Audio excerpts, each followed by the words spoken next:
All right, hello, how's it going? What's up? And welcome to my Just Chatting podcast episode. This is kind of where I'm just going to be a bit more on the casual talking kind of thing, and I'm on face to face cam right now with my guest. Do you want to introduce yourself quickly? Yeah, I'm Fidro Gaming mostly on Twitch. I I'm mostly on Twitch. I have a couple of YouTube channels. Not really doing much w- with them right now, but I predominantly just play a lot of games all the way through and kind of give my opinion of them at the very end and go from there. And just for your viewers, just to let you know, by the way, if you're watching this on podcast, you're getting a podcast special because if you're watching this video, you're watching this a day before, or maybe the day same day. I'm not quite told just yet, but it will be a surprise because I will be doing another podcast on the exact same time with Blue Fox and Camazoid just to hook you in there. So that's going to be a fun one. So you're gonna get double the amount of stuff. That will be a live stream though. So yeah. But what we're going to be talking about is some games that are going to be getting announced, and I kind of wanted to start off because you're a PlayStation guy, and I wanted to get your thoughts on some of this stuff that's getting released sometime soonish. I say soonish because these stuff don't have dates on them. Any one of these games that I'm going to be sending towards you right now. The first one does have a date, and it's a PlayStation game. So I thought because you're PlayStation, it's a bit of comparison here. Otherwise, one of the biggest PlayStation games coming out this year is Death Stranding 2 on the beach. Are you aware of this? I am Yeah. actually. I've Okay. really been into the first Have you actually and played the first one? Oh yeah, Yeah. I've never fully finished it though. I've just gotten to the point I got lost in just constantly doing the deliveries to the point I just have not finished it fully. There's a lot of drama when it comes to PlayStation games for me personally because like I watch a lot of uh PlayStation games and I've played a few of them. I played like God of War and Detroit, and I know that they like to span their stories out as long as they can compared to other consoles out there. Like when I play PlayStation games, I'm always playing it for story. I'm always expecting like a massive story long game. Right. Um, I'm not quite sure if you feel that when you play PlayStation games. Yeah, there are some that I have played where it's like um the story seems like they're a little bit longer than most of the other ones I do play. There are some times where I get to a point where I'm just like, okay, to the next thing. Mm. And yeah, and so I wind up skipping some things, which then I think that's a more me issue. Because then after that, I'm going, oh, what did I just miss? Because now it seems like that was really important.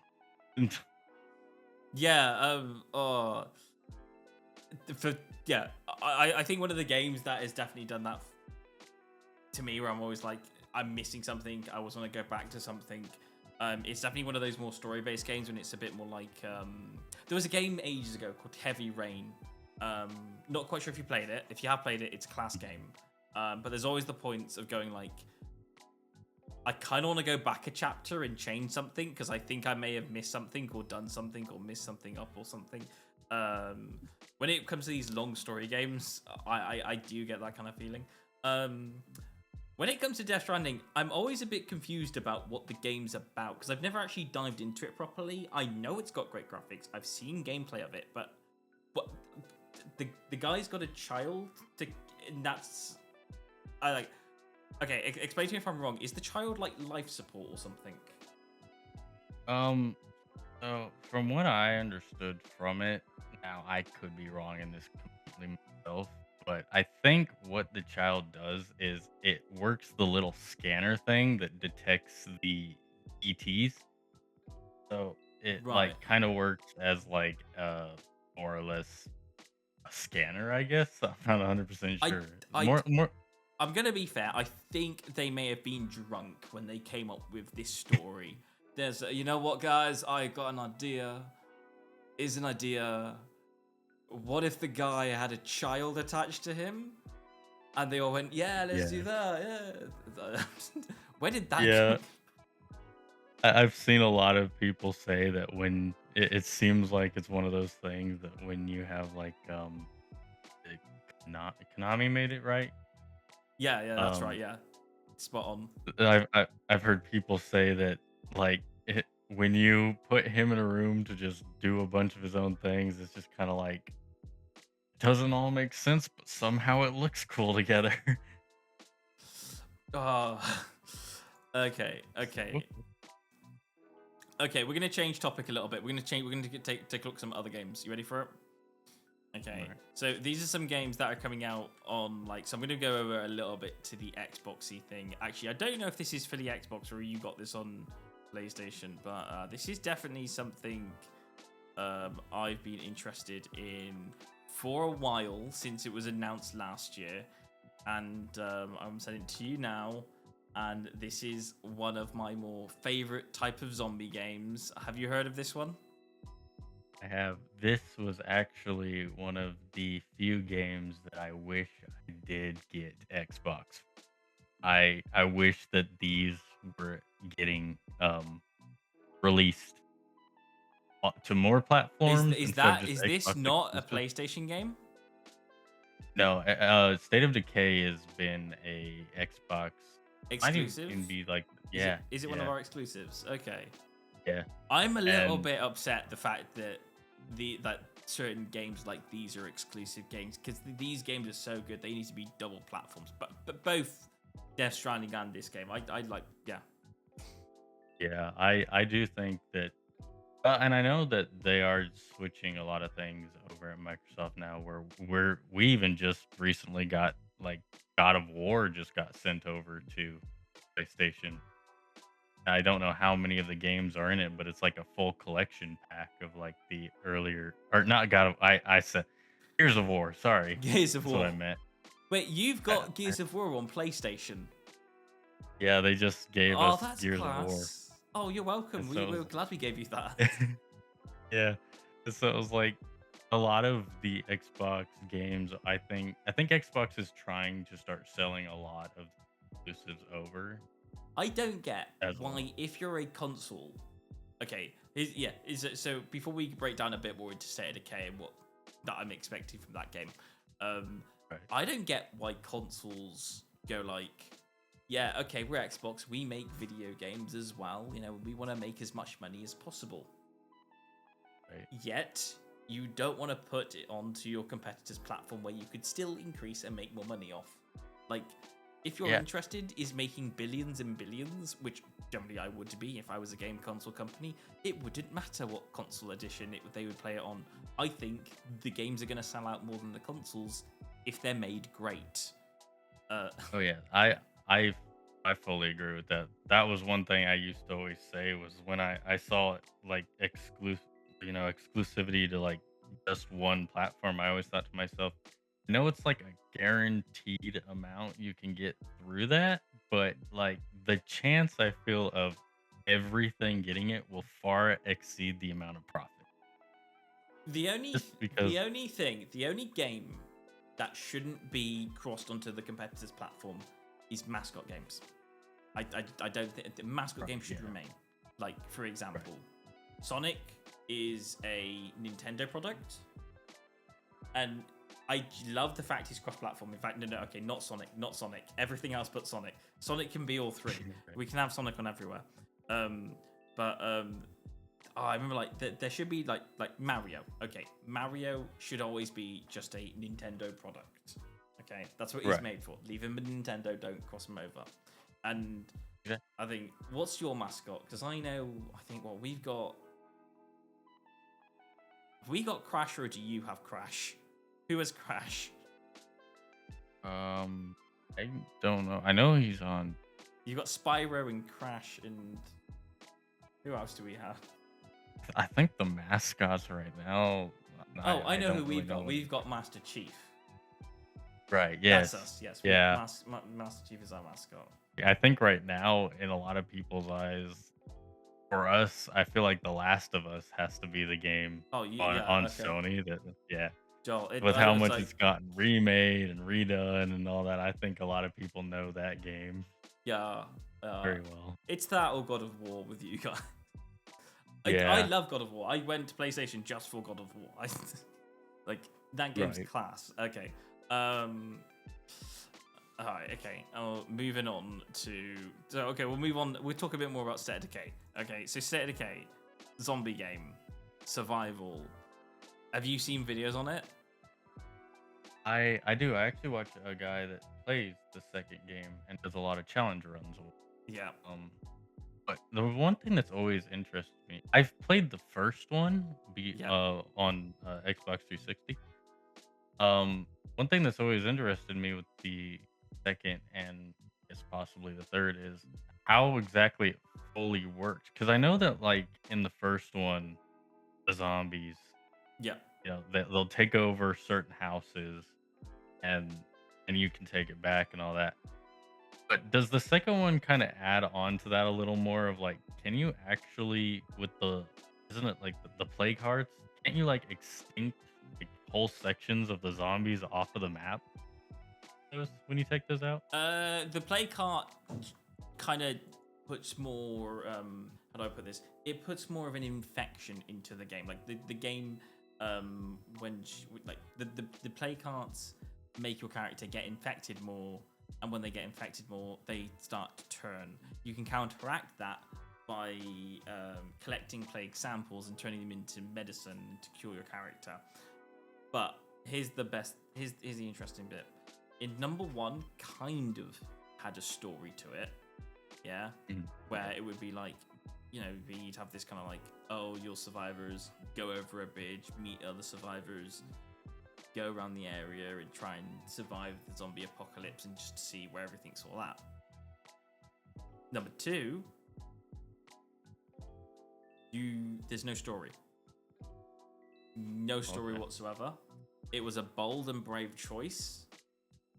And I absolutely loved it. I loved it for doing it because basically they just went, you start off with 3 survivors, you find yourself a location, you go off hunting for different stuff, and you can move around your base and all that kind of stuff. You can have as many survivors as you like, you can mix and match survivors, but there's no actual story to it. There's no like official 1, 2, 3, 4, 5, there's no like to-do list. So you can kind of follow different missions on there, and you can kind of go to different plague cart areas and try to eradicate the plague carts across the map. But there's nothing in the game that says that you have to do it. There's like no rules. You can play the game freely however you like, and I think that's a great thing. Yeah. Yeah, that definitely sounds really fun. Yeah, the guy that I've watched with it definitely seems like it is a lot of a game of build your own story, more or less. Definitely a build Like your own story, yeah. take the characters and give them their own kind of like look or faction or whatever, and then go out and be like, these ones are, I don't know, the city protectors or whatever, and these ones are trying to fully eradicate the infection. I know there's like Allen Company or whatever in that. Isn't like a merc group that you can buy better off characters and stuff. Yeah, so And it was really interesting. there's a game mode into it,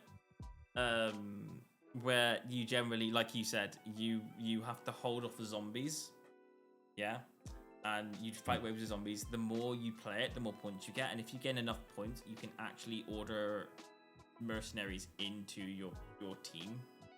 That was always kind of a fun thing. So you kind of build up your survivors. I think kind of the maximum survivors that you can have on your squad. I say maximum. It's kind of like it directs you to go to a limit. You could get more, but it kind of directs you at around about like an 8 to 10 survivor group is kind of like your maximum on that game. But yeah, It definitely makes me curious at what is getting added to the third game to give it that distinct kind of difference, but Y- not screw Yeah. up the formula that's already there. It's like number one added the game. Number two went that bold choice and gone freedom. And number three is going like, okay, you can't introduce you to the world and you can't do freedom. Though things have been done, you've got to give it something else that's unique. Otherwise, it's not going to hit those marks. So as much as I love the look of it, and I'll probably play it either way, but to gain more people into it, you've got to go new thing without, because it's State of Decay. It's not Left 4 Dead.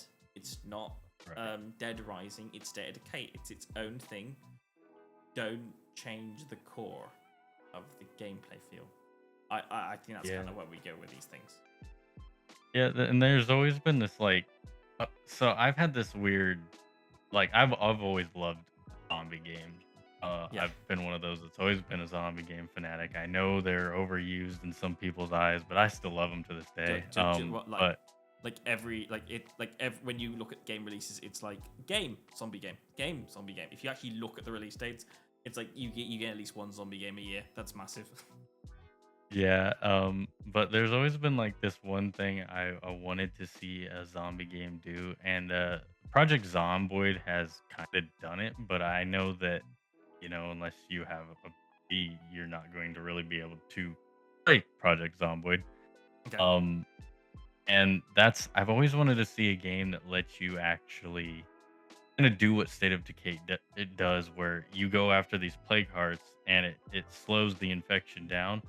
But I want to see like a sense of like you are actually putting a dent in the zombie population. That you can actually clear them from sections of a map and make it feel like you can repopulate that area. I feel like that would be so cool as a game mechanic. Do you mean like you could like you're talking something like a city? Like okay, I'm going to expand on what I'm thinking there. I'm thinking like a city building zombie game where you can clear off areas, build walls around it, and then kind of have that as a protected sector, and you can kind of spread that out, and you can take away more zombies and have a bigger sector. Is that kind of what you're going with like that? But kind of something like that. But I would like to see it be able to be done in like the sense of you as a person, like you as a person can go in, kind of like, you can go into the area, clear out an yeah, area, like that game, Medieval Dynasty, how you are literally one guy building an entire kingdom. Okay, yeah. Be like a zombie game like that where you can go in as a person, get these other followers, all that, and you can actually like completely bring life back to sections of a map while trying to hold back zombies. And I feel like it would be just an interesting game loop because like you complete it, you could restart or whatever, but I don't know, just something about the possibility of a game allowing you to just take a map that is dead essentially and just full of undead and all that and be able to just wipe it off and bring back civilization in that area would just seem so cool to me. I'd like to see a game where you generally like that, where there's no zombies on the map. You have the free right to go into, get your own base, all that set up and all that kind of stuff. And every time there's a day that goes by, there's like 10 more zombies on the map and 10 more zombies on the map. And then like, so like, it's like day 1, 10 zombies have entered the map. They might not be necessarily in your area, but there are 10 zombies on the map. Day 2, 20. Day 3, 30. Or something like that. Just increase it by, I don't know, 100 or something then. And yeah, but if you get to day 10 and there's 1,000 zombies on the map, now you're scared. That kind of situation. Yeah. You have 10 days to prepare for like full-on apocalypse. Like I'd like something like that. That's a me thing. Go into this area, hide it out, build what you like, but in 10 days' time, they're coming for you. that would be my type of thing. I feel like they definitely did try when you were talking about like a city builder style one. I think there is one. It might be in a beta phase, not for sure, but I think there is one they're trying to do called like I'll have to remember what the name of this game is or look it up really quickly because I can't think of it. But it is like the building style where you name like a zombie game that you resonated with when you were like growing up. would be like Um, your favorite kind of like? I've always loved the Did Right probably more than I think those have probably been like those were the first games I played, and they've just always stuck with me. So, like, Yeah, Dead Rising was probably yeah, it got to be the best one I've yeah. Which one? Number one, so number far. two, number three. There's like loads of them. N- They're like Two was when I started. two is number one you started. Two is the best one. Yeah. Two, Yes. two is the one. I have not completed number one. I've Right. I've got far in number one. I just like number two. Two makes it possible to save every single survivor in the entire game if you play it to a Yeah. point. And I was like, oh, that's cool, but you have to be on it. Like you have to be really on it to save everybody. Right. But you can. And you know, I mean, the one thing that annoyed me about the first game, you had a camera all the time, and it was like, seriously, you're in a zombie apocalypse, you can't hold the camera all the time, and you made the choice of not holding it. It's like, Well, Frank yeah, it just never made loves his sense. camera. Never made sense on why he had the strap around his neck if he was just gonna hold it the whole time. It's like you can let that thing go, you know, it'll still be there. Yeah, you can run. You don't. Yeah. I think you've just broken the first game there in like one sentence. Yeah, you know you got a strap around. Don't no. Yeah, it's like but yeah, that one I did manage to complete the story of the first one, the original story, but I had to do the where you basically kill the population of zombies to get the Mega Man blaster to even make it doable for the original version of that game. Oh, if you played number two, I can't remember if it was number two or number one. Do you remember? We had achievements. I think you had awards on PlayStation. There was that kind of like kill 333,500 and something number of zombies achievement or award, and then the next zombie game, no matter what it was that got released after, would have the same number but increase it by one. And it all came out of Dead Rising, I think it was originally, where it said the population of this population is that number, and then all the other zombie games copied that number. So it was like a secret achievement in all the games. It was crass. Yeah, first one I love. Me, Left 4 Dead, Dead Rising, and the zombie game of all zombie games, Daisy. Right. Yeah. Don't know if you played that, but that's a very PC game that was very, very buggy. Yeah, they tried launching it over to PlayStation and all that, and I tried it there, but I don't know what it was. By That the time game it got to has consoles, it was terrible. yeah, it just had an issue of bugging out and crashing on the console all the time. So I was like, ooh. But I guess if you play Arma now, they remade the entirety of DayZ in a mod in Arma Reforger, and it It works came out as an decent. Armor piece before it actually was its own standalone game. Yeah. That's why it was so popular. Yeah. All right. Okay. Moving on to the next game. Ready for it? I'm guessing you're a fan of Grand Theft Auto. I presume everyone's a fan of Grand Theft Auto. This game is created by one of the producers of Grand Theft Auto, and it's called Mindseye.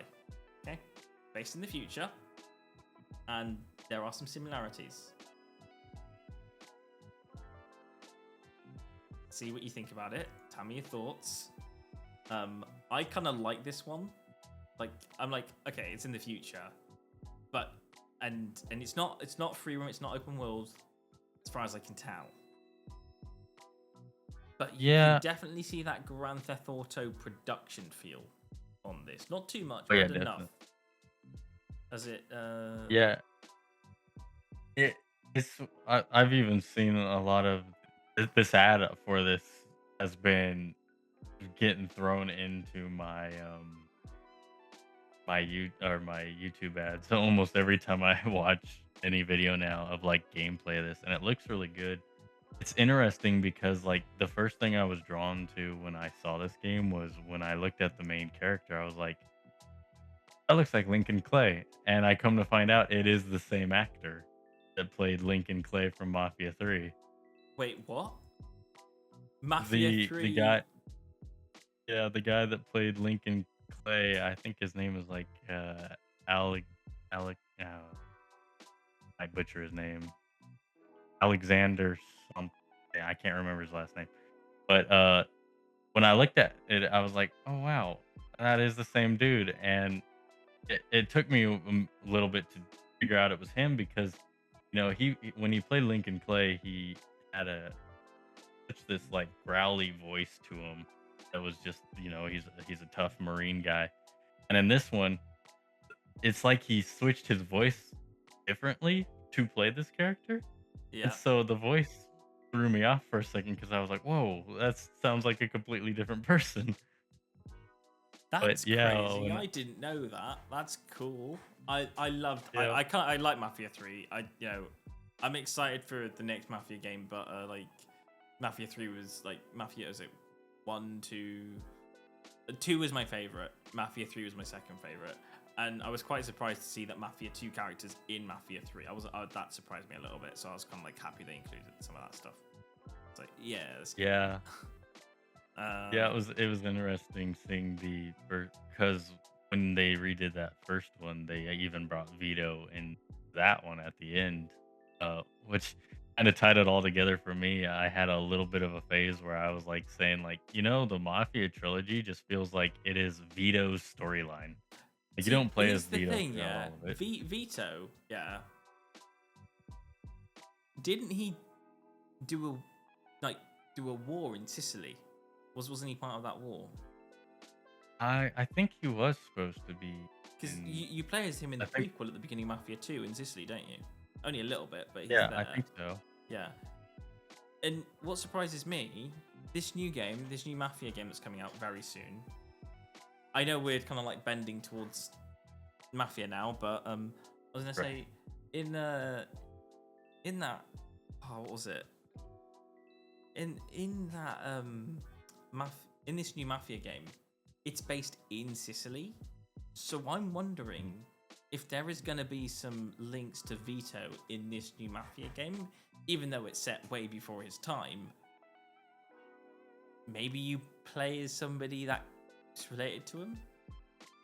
That's what I was a little wondering because I knew that he was from Sicily and all that, and it was like I wonder if this is gonna be like the You think what I'm thinking here? line of like family line, how the family got brought into Mafia in the past and all that. I want to play as the character, and then it'll be like 20 years later, Right. right at the end of the game, and they have a baby, and they call him Vita or something. That would be really like quite a tie, and I'd be like, okay, that's It says Mafia, the Vito storyline.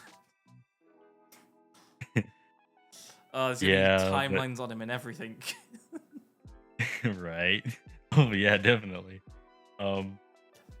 It's like the Exio trilogy if you think about it. It's just the Vito or the Vito. Call it at that rate. The Vito saga. Yeah, the Vito saga. Yeah, I was going to include the Mafia trailer into this, so I'm kind of glad we're talking about it. I'll include it on screen for people who are watching.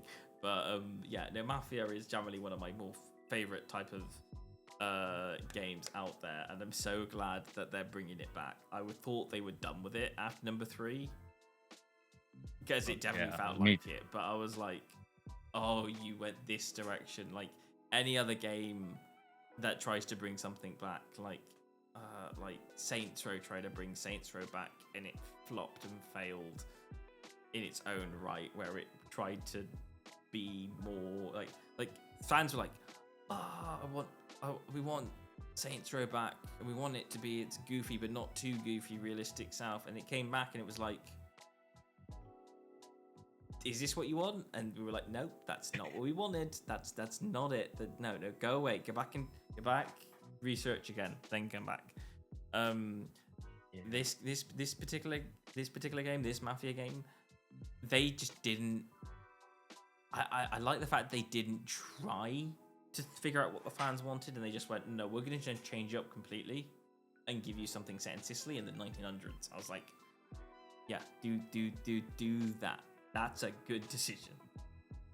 Yeah, and definitely from the things I've seen with Mafia's trailer, we can go back to Mindseye whenever you feel. But I just wanted to point out that I loved seeing the gameplay trailer of that game just because, like, seeing the mix of you're able to do horse riding with cars, and there's a lot of.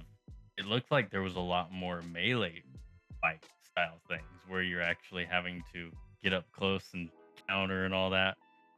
I mean, there's still the gunplay that was always there in all these games, but it really just seems like there's this new take on you might actually have to get in close and really go hand to hand with some of these big guys later. That's kind of one of the things I really like about the Mafia compared to its counterpart Grand Theft Auto, or and other open world freedom games like that. Like like when I was playing as Vito in Mafia 2 as well, I felt like, it didn't go, here's a weapon shop with loads of different weapons like you would in GTA. It's more like, here's a pistol, but it's not in your like first or second mission. You got to learn to fist fight in this game a little bit, right. And I kind of like that feel in Mafia, where it's like, no, not everything's a pistol gun battle. It's like you're gonna have to sneak in some areas. So it's going to be a sneaky type game. It might be a beat them up type game. In Mafia, you got to get in close, and and putting it into the pass is just an excuse to get more fist action. So yeah, generally excited. Three definitely had me with the more melee. I mean, I knew you could get like a gun anywhere because some guy you could call in and he'll just drive up and be like, oh, here's this big world or Vietnam style rifle that you could just blow people away with. I was like, no, I'll just take this large hunting knife that he has, and the brutal kills he does with those are like, that sounds so much more interesting than me just running through this place shooting it up with guns. I was like, the sound and just melee they do was like, ooh, you can feel those. I was kind of surprised where they took Mafia 3. Like, it took me a while to figure out, like, what direction they wanted to put that game into. Because, like, It took a while to get started. But the moment that bit at the beginning really chain reactioned, like, like, for anyone who knows, it's not a major spoiler. I'm not going to mention exactly what it is. There's a betrayal into it right near the beginning, and that's kind of what triggers a lot of the game off. And that betrayal is one of my, like, it's like, okay, that's where that's where we're going with this story.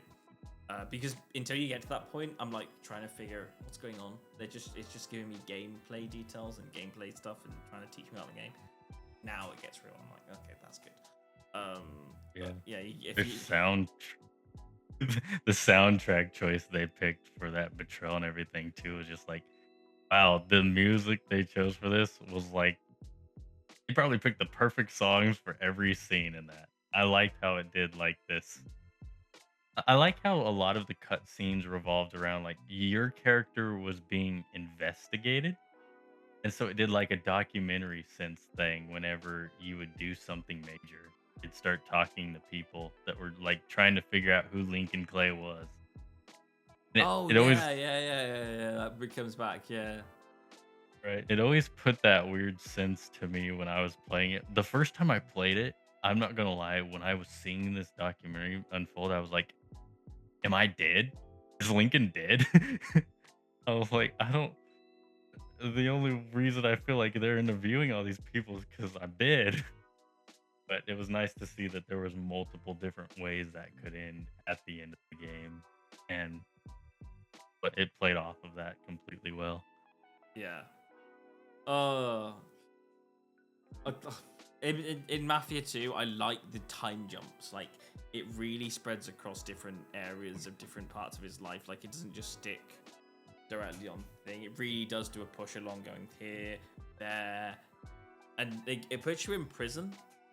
And then when you're out of prison, it's like years have gone by, and you're like, oh, well, what is this place? And it kind of just, because you play quite a lot of the game to get to that point, and it kind of like changes the game into two halves and like changes the whole world completely. And there are reasons I like Mafia 2 as one of my favorite Mafias of the series. Like, I like number 3, and I haven't really played number 1, but number 2 is my go-to, because that was where I got introduced into it, and I liked how that worked. 2's realism. Yeah. The fact that cops wouldn't just immediately like blow you away, they'd actually give you tickets and stuff was interesting. Like, some of the things, like, you can turn on speed limit so you don't get caught by cops. Yeah. Like, you didn't need to do that, but you did it and it made it better. Or like going to the gas station to fill up your tank of petrol. Like, why? I'm not even gonna ask, but it makes it more real. And it's right. The only thing that Mafia 2 needed was just a bit more on the outfit choices. Like, you needed a bit more design to your character. That was about it. Outside of that, it was pretty much good all over.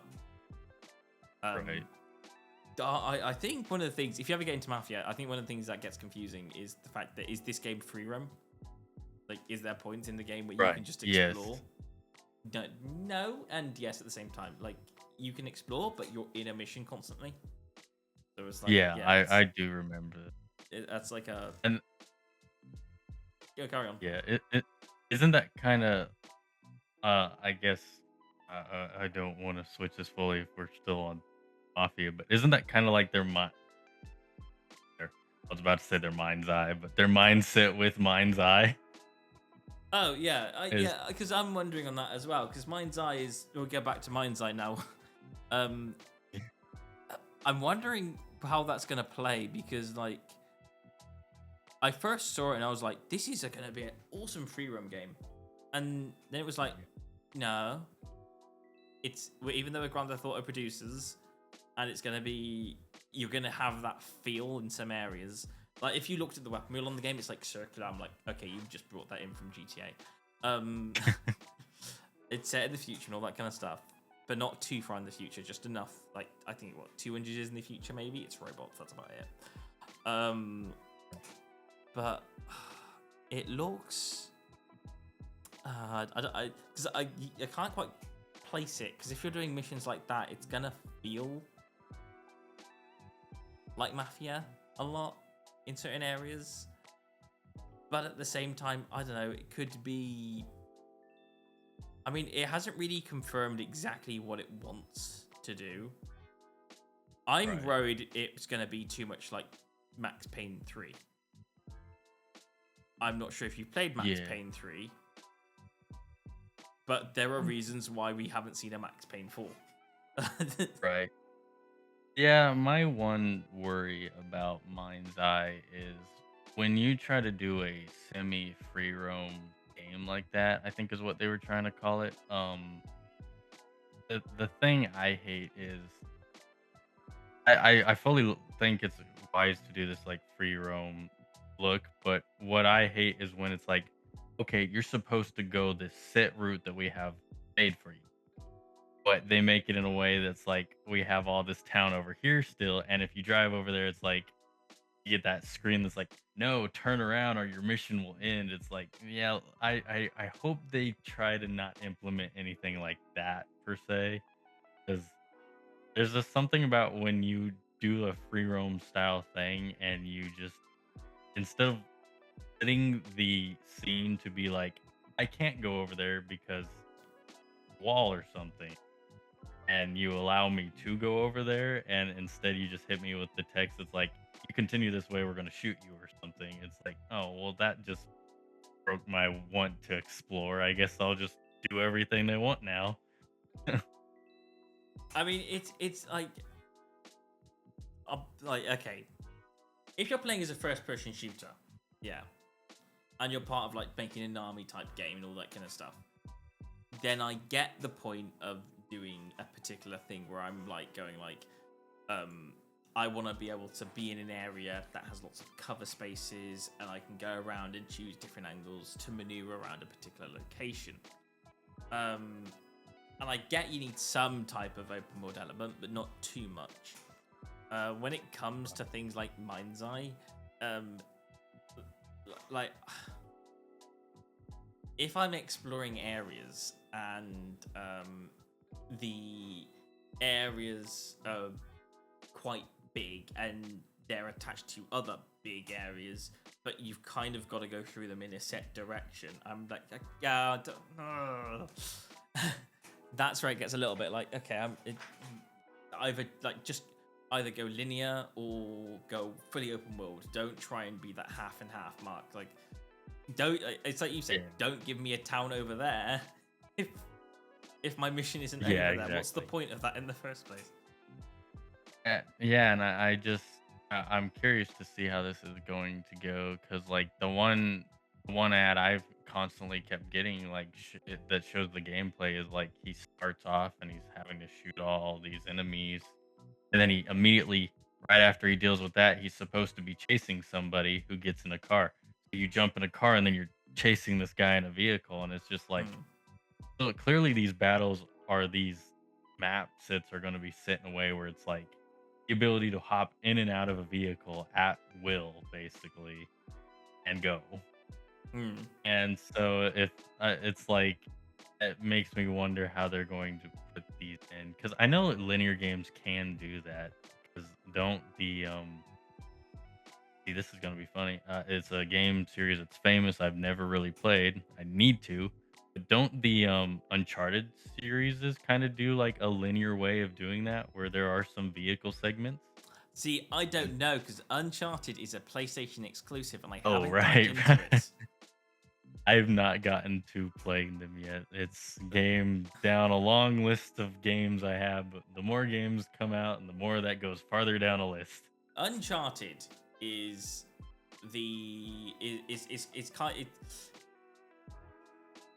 he's his name Nathan something? Nathan Drake? I believe so. Nathan Drake. He's in that group of people, isn't he? He's the I put Nathan Drake in the same group as people as in Lara Croft, Hitman, and Sam Fisher. Those four people, they're in a group.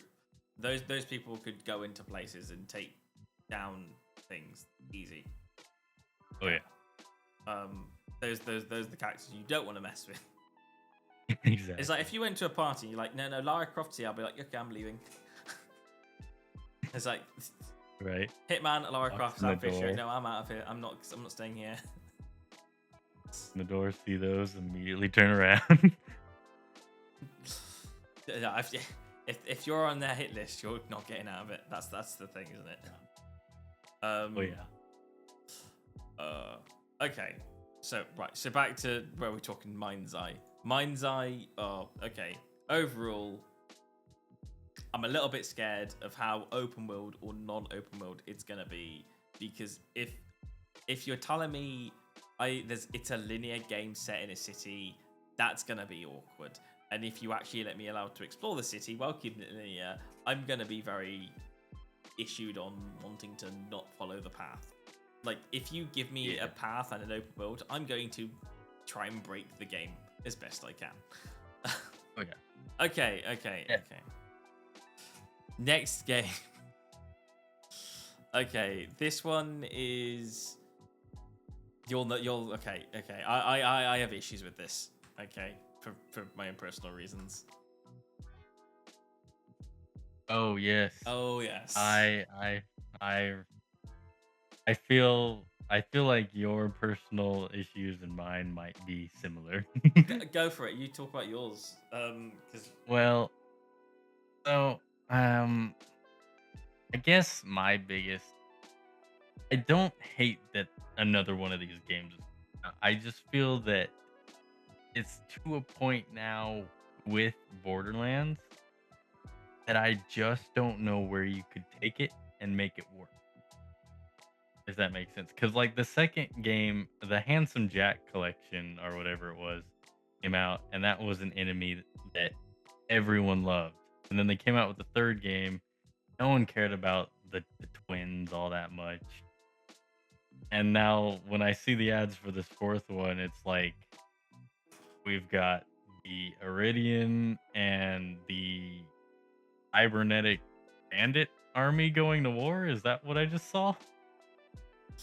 I just think that it had its time.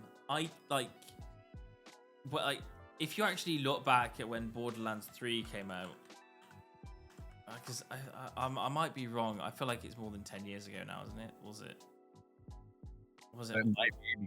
2019? Really? Oh wow, that actually shocks me because they had that in between more- game of that's the more Tiny recent than I Tina's thought it was. Wonderland. Borderlands 2. When did that game come out? Because that's 2012. Borderlands 2 came out in 2012, and 2019 was Borderlands 3. Right. And then they tried to take it a different direction and go that Tiny They've been Tina's trying to build Underworld. this game, but they've been taking gaps in between it. I mean, if you're a Borderlands 2 fan, you've probably moved on to other games by now. So, by trying to continue a story, is probably going to be very tricky to keep that attention span with game players.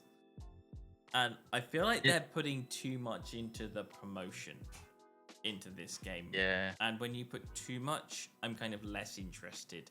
And here's the thing, yeah? Uh-huh. I don't, like... you can't tell me this is not a promotion, but they released a movie a year before they released the game. Right. And I think that if you're going to release a movie and follow up by a game, isn't that just movie just kind of trying to hype an audience back into Borderlands? Well, from what I hear of it, I don't know for sure, but at least mostly what I hear, the movie didn't do too well. So I feel like Oh, no, it was the more movie of didn't a, do it well at all. No. yeah. I feel like Borderlands 4 was kind of like our movie failed. We need to bring our audience back. Make another game. That's kind of what it feels like. Movie failed. How fast to can you me. make a game? How fast can you bring one out? Yeah, 'Cause fine. when I looked Sign it at- off. Sign it off. Here's 500 more people. Make it. Right. And that's just it with Borderlands 1, 2, and 3. They've had characters in all three of those games. It's like I immediately was drawn to playing a certain character for all three of those games. Mhm. When I look at the cast of lineup of characters you play as for this game, I'm like, I don't know which one I would want to be because like the one that looks like it would be my playstyle does not use the skills that I think he would use. It's like, cause they got this one big tank looking guy, and I don't usually play the tank character, but he looks like he's wielding skills that are more like a summoner or something like that.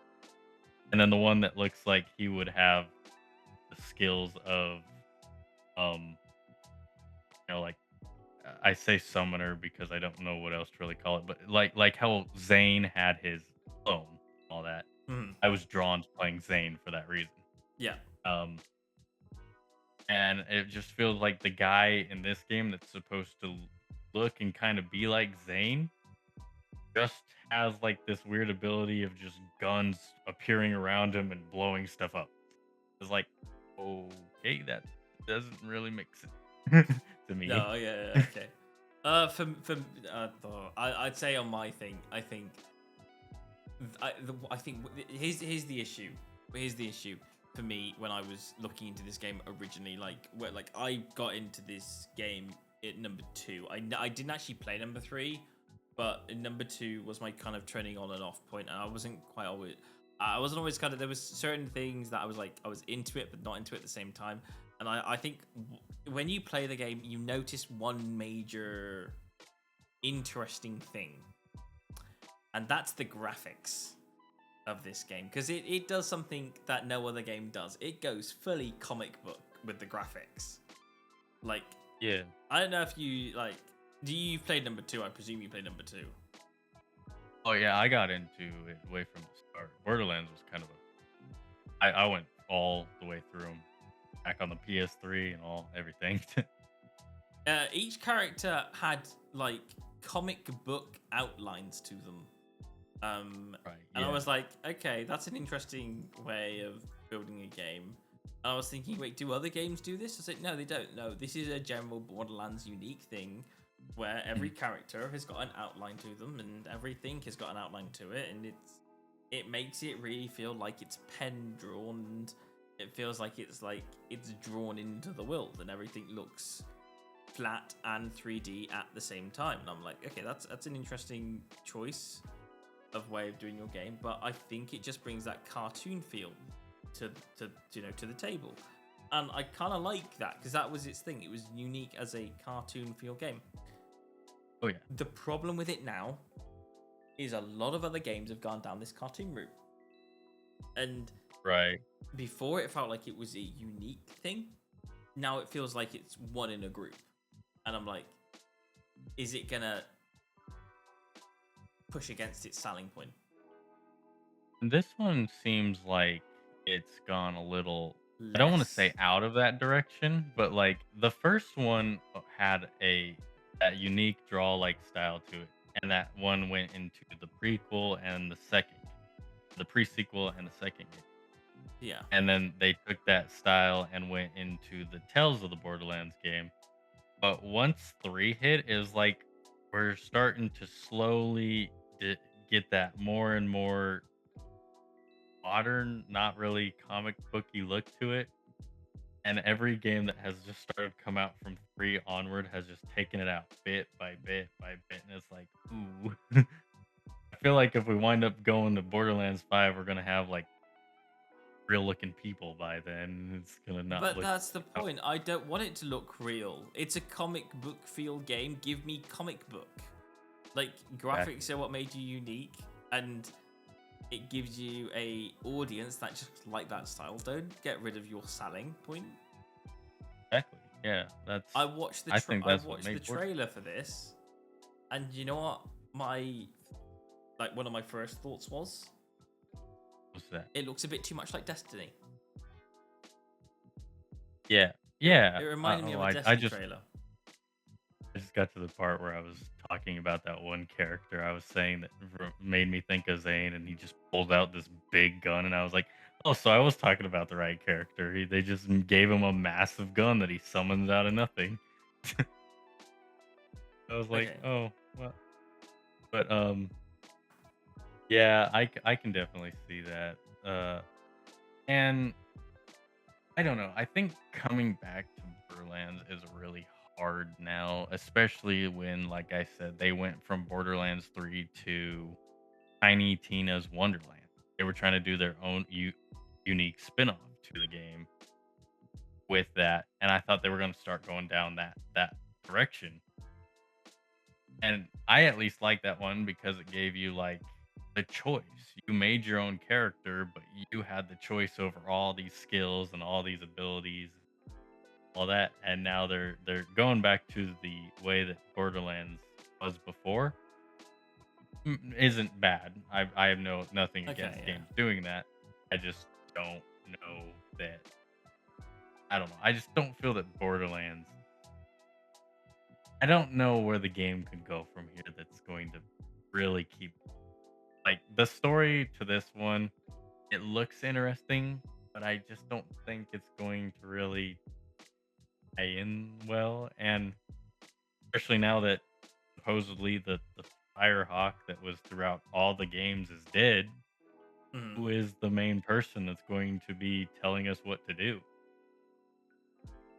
Because that's kind of what the rest of the games went off of was you played as the team that started the sanctuary in the first one, and then Roland led it in the second one. Then uh, Lilith took over in the third, and now Mm. pretty much everyone from the first game is either dead or doing their own thing. The only ones left are Brick and Mordecai, and they have no desire to be in any kind of a fit leadership position. They've showed they're off blowing stuff up with Tiny Tina, who's like, a teenager. Yeah. Okay. Okay, we're getting quite close to the end of this podcast. I'm gonna do one more game before we do this. Okay, you ready? Right. Okay. Now, you say you're leaning a bit more into PC, yeah. And I feel like you've kind of got a variety of different games that you kind of enjoy, and so do I. What are your thoughts on space games? I think they could be quite fun as Okay. long as, to me, the game has to be more than just being a ship. Okay. If I'm a pilot in a ship, I love it. Yeah. Okay. Right. So you right. Sorry. You want to be more than a pilot in a ship, or you want to be a pilot in a ship? I don't want the only thing that I do in the game to like me being the ship doing a bunch of things. I want it to be like I can get in and out of a ship. And You walk around. You can do all that kind of stuff. Yes. Okay.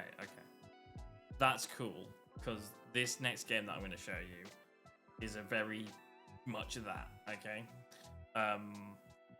This is a game. So do you know about Chris Roberts? Some people do, some people don't. Okay. So Chris Roberts is developing a game. For the game, he actually had a very different engine that everyone else is doing. He didn't go with Unreal Engine with this. So he wanted to build space. And I don't know what his mind thought was, but he wanted to scale space for space. So when you look at a planet, yeah, inside the game, Right. the planet is, you can travel to the planet. The planet is life size, the way you would imagine the planet size to actually be. And you have to physically, let's just say, if the planet was a livable, inhabitable planet and there was a city on the planet, you would have to walk out, you'd have to get up outside your chair, and you would have to walk over to the exit of your ship, go down to the exit of your ship, find the location for the city, and then walk over to the city and then go explore the city yourself. You have to physically manually do that, though. There's no cutscenes or anything. Right. This is Squadron 42. This is the game announced for next year. And this is one of my favorite space games that I'm looking forward to. The trailer's massively long, so don't watch the whole thing, otherwise we'll be here for another hour. But you can probably just see some things that are in this game that are just generally really cool. Do you know Mark Hamill, who plays Luke Skywalker? Yes. He's in this game. Oh, that's cool. Yeah, and on top of that, do you know Henry Cavill, who plays Superman? Yep, he's also in this game. They hired an all-star cast to voice act this game, which is crazy because that's just cool. And everything about this game, as you can see, there is ship flying in certain parts in the later of the trailers, but there's also a lot of walking around, exploring things. Like this game is one of my more favorite games that I'm generally looking forward to. That is coming out as a PC only game, and I'm like, this is gonna be cool. There's gonna be explosions, and it's gonna be real. I'm gonna get my shit bashed and die 1,000 times. But watching the trailer for you right now on this game, what are your thoughts? Yeah, it looks really like it would be really fun. I'm getting to the part where It looks doing, real I just in went some through, areas. Like I'm like going like, yeah. those aliens look really good. Like they didn't. I've seen the part here where they're talking, and I'm noticing a lot of these. Like they're not only just they didn't just have these guys be the voices. Like I think they motion their face because you can tell a lot of these faces are actors' faces. Yeah. It's like, oh wow. It's like when I was looking at the aliens just then, I'm like saying there's a lot of games out there that aliens will just come in and just be the bad guys. In this game, it's like they're having a conversation, like they've got some meaning to what they want to do. Like, and there's kind of that judgmental feeling as well that I'm like very much aware of, where they're not just going like, they look evil, but does that mean they are evil, or is there something behind this that I'm not like fully reacting to? Like, what's the cause of this battle? Are they being attacked, or are they the attackees? Like, which way around is this? Who started the attack, man? I'm not quite sure. What's that movie called? I watched a movie. Ender's Game. It's an old movie. It's called Ender's Game. It came out in 2013, and there was the whole thing about who's the bad guys, the aliens, or is it the humans, all that kind of situation. You get to the end of the movie. It's an interesting answer to it. I'm not going to go fully into it, but basically a lot of the shit battling in that movie looks a lot like this game. I was like, okay, this game looks like it could be something pretty cool. Oh yeah. And the fact that it, like you said, you wanted a space game that does that. Like I was thinking, okay, this game does that, and I want this to be good. I want this to be good. Yeah, it looks like. I'm curious on like. Oh, this game's been in development for 10 years. Oh, okay, there it is. I just found I was trying to find more on like if they were doing like stuff where you actually have fights on the planet. Stuff. Yeah, they have bikes on planets. Okay. Yeah, it looks really cool though. Yeah. If there's a planet on this game, yeah, like you might think, okay, you can only land in city-based areas. No, you can explore the entire planet. Like that's a physical sphere inside the game, and the way the game loads and works, and the engine that creates that game, you can run all the way around the planet. It would take you forever, and you'd probably die of hunger, but you there's nothing stopping you from doing it. Right. In fact, you could do it in a ship. You could fly around the whole planet in the ship and land wherever you like. Like there's no limits, and I like that fact. Yeah. Yeah, and I think it's really cool. The game's buggy in certain areas, and it's really hard to kind of like make it work, especially if you're on your own. You're not in a crew or anything. But technically, like, okay, so Squadron 42 is the story mode of Star Citizen, and they're both like major games in the space industry, and I kind of want to see what, like, I like the fact that this is getting released next year, because that tells me that two things. Number one, this game is finally finished and I'm gonna get to play it, because like I pre-ordered this game like 5 years ago, and Right. and on top of that, that means they're going to have a full development team on Star Citizen. So that space game's going to get lots more attention as it proceeds. So yeah, I'm kind of excited on both sides of things. And I just kind of like the fact they're using this particular engine. Yeah. Okay, what game are you looking forward to that's coming between now and the end of the year? Any particular games that you're looking forward to? That's not my wish list. Hold on. You've got a wish list? Yeah, I do. I started a wish list on my PlayStation. Okay, you need to send me this after the podcast. Okay. But it's a game that's already out. But like, since a lot of games now that are PC only or whatever are starting to Live 3. branch out. Sorry. Yeah, they're starting to branch out into like more of like console-based ones. I'm really looking forward to at some point within the summer months going up here shortly. The Ready or Not game is actually getting a console release. What is that? The game you got on your wish list? Is that the game?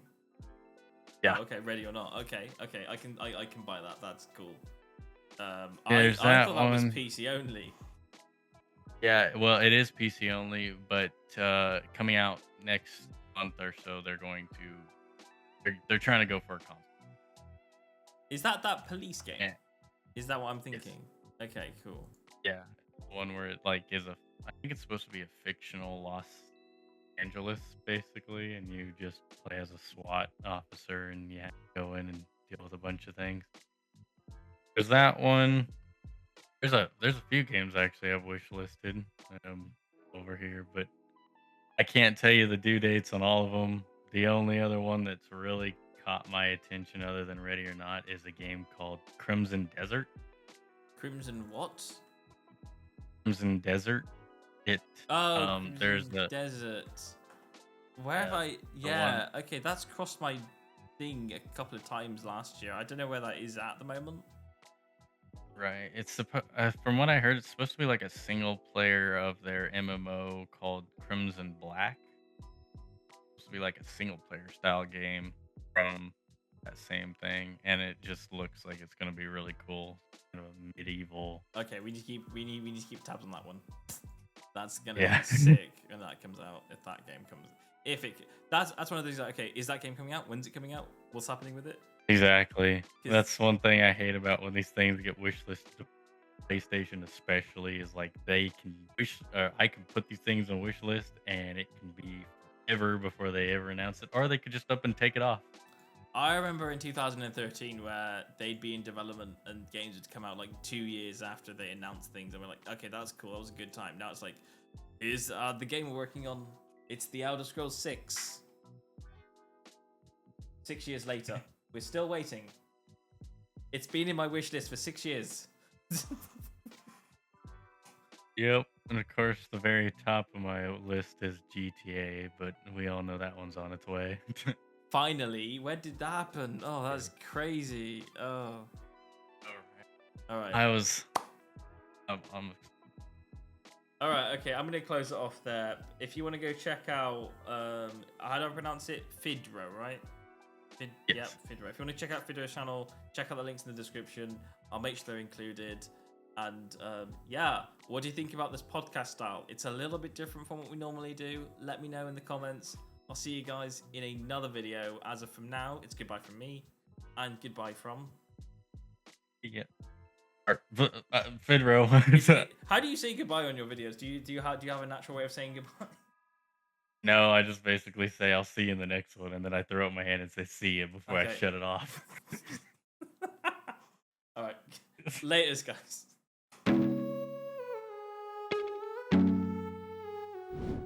Hey, thank you so much for watching, and I really hope you enjoyed the video. If you did enjoy the video, then please don't forget to consider to like and subscribe to the channel.